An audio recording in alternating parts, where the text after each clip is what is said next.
Alright, so we've moved her back to her room. Hi, darling. So now this gets plugged into the wall over here.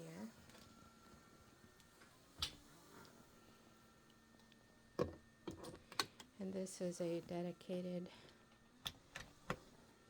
circuit? I don't know. Downstairs on that panel. And then the oxygen tubing, which is hooked up already here, just gets hooked onto this. It just slides on.